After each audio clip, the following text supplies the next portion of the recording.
حضور علیہ السلام سے جب پوچھا گیا کہ حضور سب سے بڑا گناہ کون سا ہے، تو آقا کریم علیہ السلام نے فرمایا کہ سب سے بڑا گناہ یہ ہے کہ ان تجعل للہ ندا، کہ تو اللہ کے ساتھ کسی کو شریک ٹھہرائے، وہو خالقک، حالانکہ اس نے تجھے پیدا کیا، تجھے تخلیق کیا اور تو اس کا شریک بنا کے بیٹھ جائے، کہ یہ سب سے بڑا گناہ ہے۔ تو راوی نے عرض کی کل تو ثم ایو، حضور پھر اس کے بعد؟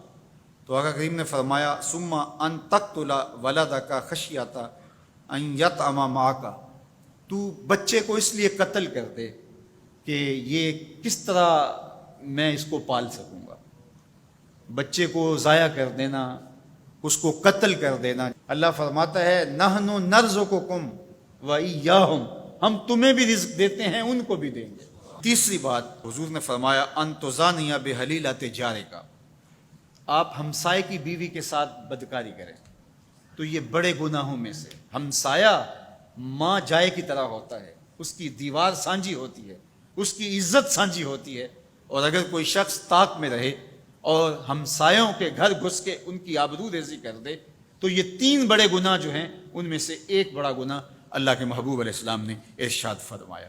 حضرت عبداللہ ابن مسعود رضی اللہ تعالی عنہ سے یہ روایت مروی ہے کہ لا احد اغیر من اللہ عز وجل، اللہ سے زیادہ کوئی غیرت مند نہیں ہے، اللہ سب سے زیادہ غیرت مند ہے، اور اس کی غیرت کا تقاضا یہ ہے وَلِذَالِكَ حَرَّمَ الْفَوَاحِشَ مَا ظَهَرَ مِنْهَا وَمَا بَطَنَ، کہ اس نے بے حیائی کو چاہے وہ پوشیدہ طور پہ کی جائے یا اعلانیہ طور پہ کی جائے، اس کو پسند نہیں کیا، اور اس نے منع کر دیا اور لوگوں کو روک دیا، حرام قرار دے دیا، اس لیے کہ وہ خود غیرت مند ہے۔ غیرت مند مالک غیرت کا سبق دیتا ہے اپنی مخلوق کو۔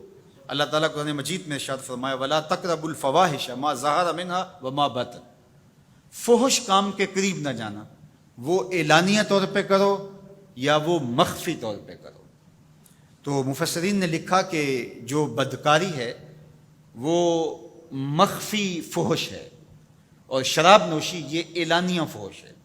شراب نوش جو ہے وہ چھپ نہیں سکتا، بدکار بعض اوقات ایک مدت کے لیے چھپ جاتا ہے، لیکن یہ بات ذہن میں رکھیے کہ جو بدکار ہے وہ دنیا کے اوپر رسوا ضرور ہوتا ہے، اس کے چہرے کا نور چھین لیا جاتا ہے، اور اس کے اوپر مصیبتیں مسلط کر دی جاتی ہیں، اور اللہ کے قہر و غضب کا شکار ہوتا ہے، اس کی دعائیں قبول نہیں ہوتی، نیک لوگوں کی دعاؤں سے اس کا حصہ نکال لیا جاتا ہے، لیکن بہرحال ایک مدت کے لیے چھپ جاتا ہے۔ لیکن شرابی اپنے جرم کو نہیں چھپا پاتا، تو کہا کہ جو مخفی جرم ہے وہ بدکاری ہے، اور جو ارشاد فرمایا قرآن نے کہ جو ظاہر جرم ہے اس سے مراد جو ہے وہ الخمر ہے، شراب ہے، اور ہر نشہ دینے والی چیز سے حرام کی حرمت آئی۔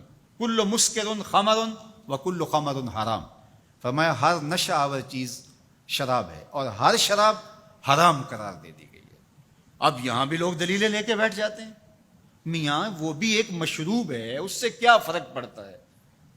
میاں جب رب نے کہہ دیا تو بات ختم ہو گئی۔ ایک یہودی کے پاس ایک مسلمان مہمان ٹھہرا، تو اس نے انگور پیش کیے، تو اس نے بڑے شوق سے لیے، تو تھوڑی دیر کے بعد وہ شراب لے آیا۔ اس نے کہا استغفر اللہ، میں مسلمان ہوں، میں شراب نہیں لیتا۔ تو اس نے ہنس کے کہا یہ جو انگور آپ نے کھائے ہیں شراب اسی سے کشید ہوتی ہے۔ تو اس مسلمان نے کہا کہ آپ کی اہلیہ کدھر ہے؟ تو وہ اپنی اہلیہ کو بلا لایا، تو کہا آپ کی کوئی اولاد بھی ہے؟ کہا ہاں میری بیٹی ہے، اس کو بھی بلا لاؤ۔ تو اس کو بھی بلا لایا۔ جب دونوں آ کھڑی ہوئی تو کہا کہ یہ حلال ہے تیرے لیے، اور یہ بیٹی اسی کی ہے، اور یہ حلال نہیں ہے۔ تو جب اس یہودی نے یہ بات سنی فقال اشہد ان لا الہ الا اللہ وحدہ لا شریک لہ واشہد ان محمدا عبدہ ورسولہ۔ کہا اتنی خوبصورت دلیل، اتنی خوبصورت دلیل۔ کہا انگور سے شراب نکلی ہے تو شراب حرام کیوں، انگور حلال کیوں؟ تو کہا مجھے یہ بتاؤ کہ تمہاری بیوی تمہارے لیے حلال ہے، تمہاری بیٹی تمہارے لیے حرام کیوں؟ کہا بات سمجھ میں آ گئی۔ تو میرے رب نے بعض کا تو اس کی حکمتیں ہمارے علم میں نہیں ہوتی، اور حکمت نہ جاننے کی وجہ سے ہم کہتے ہیں کہ یار یہ بات سمجھ میں نہیں آتی۔ یہی تو ہمیں بتایا گیا کہ جو سمجھ میں آئے اس کو بھی ماننا ہے، جو نہیں سمجھ میں آئے اس کو بھی ماننا ہے۔